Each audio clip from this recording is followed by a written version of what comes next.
کہ 3 چیزیں ہم میں سے ہر شخص کو اپنے بچوں کے بارے میں کرنی چاہیے جس حد تک ممکن ہو سکتا ہے۔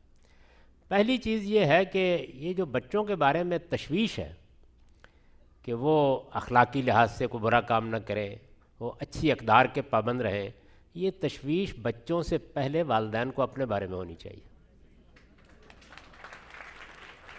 اس کی وجہ یہ ہے کہ بچے آپ کا واز نہیں سنتے، وہ سب سے پہلے آپ کو دیکھتے ہیں۔ تو میں ہمیشہ یہ کہا کرتا ہوں کہ جب آپ کے ہاں اولاد ہو گئی اور اب وہ کچھ سوچنے سمجھنے کی عمر کو پہنچ رہی ہے، تو جو کچھ آپ اپنے بچوں کو بنانا چاہتے ہیں اب وہ خود بن کے رہیے، جو کچھ بنانا چاہتے ہیں۔ اگر آپ چیزوں کو بچوں پر ٹھونسنے کی کوشش کریں گے اور ان کے اوپر ایک چیز کو لاد دینے کی کوشش کریں گے تو آپ کو بغاوت کا سامنا کرنا پڑے گا۔ آپ کی خاموش دعوت اور خاموش تبلیغ یہ ہے کہ آپ خود اس کا اعلیٰ ترین نمونہ بن کے رہیے۔ آپ اپنے بچوں کو جس سانچے میں ڈالنا چاہتے ہیں اپنے آپ کو اس سانچے میں ڈال لیجیے، پہلی چیز یہ ہے۔ دوسری چیز یہ ہے کہ اپنے بچوں کی مذہبی تعلیم کا بندوبست کیجیے، اور سب سے پہلے اپنی مذہبی تعلیم کا بندوبست کیجیے۔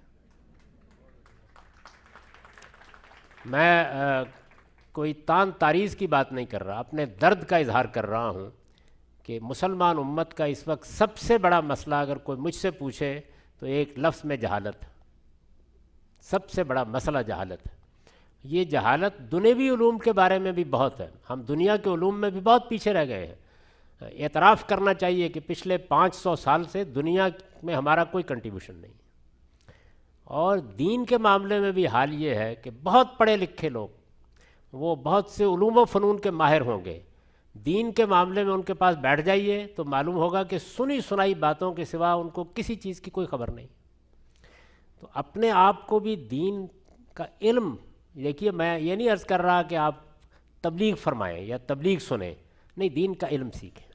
آپ جانیں آپ کا دین کیا ہے۔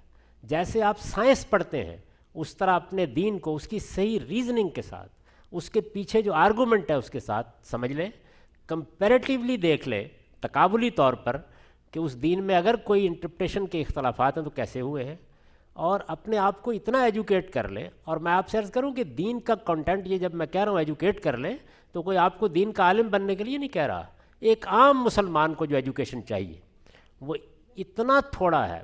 یعنی میں نے خود جب اسلام پر کام کیا ہے تو خیر میزان تو ایک بڑی کتاب ہے، اس میں میں نے اس کے سارے پس منظر کو بیان کیا ہے، اس کا خلاصہ کیا میں نے ایک چھوٹی سی کوئی 125 صفحے کی کتاب، 150 صفحے کی کتاب ہے، اس میں بس اتنا ہی ہے آپ کا دین، بہت چھوٹا سا کنٹینٹ ہے۔ اگر زندگی کے 6 مہینے بھی دے دیے جائیں تو آپ اپنے دین کے ایک عام آدمی کی سطح پر عالم بن سکتے ہیں۔ تو اپنے آپ کو اپنے دین کے بارے میں ایجوکیٹ کیجیے، اور اپنے بچوں کو بھی دین کی تبلیغ کرنے کے بجائے، اس دور میں یہ عرض کر رہا ہوں، دین کی تعلیم دیجیے۔ یہ 2 باتیں بہت فرق ہے ان میں۔ اس میں چیزیں منوائی جاتی ہیں، اس میں چیزوں کے بارے میں ایجوکیٹ کیا جاتا ہے۔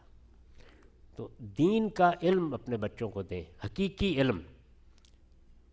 دوسری بات جو ہے وہ میں یہ عرض کرتا ہوں، تیسرا یہ ہے کہ جب وہ ذرا شعور کی عمر کو پہنچ کے سوال کرنے لگے تو جس طرح ہمارا پورا معاشرہ سوال کا گلا گھونٹتا ہے، اس سے توبہ و استغفار کر لیں، ان کے سوالوں کا سامنا کریں۔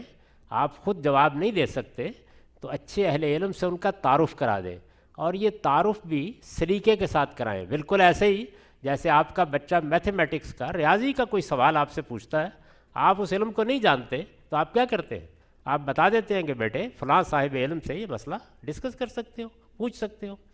تو اس جگہ پر کھڑے ہو کر اپنے بچوں کے سوالوں کا جواب دیجیے۔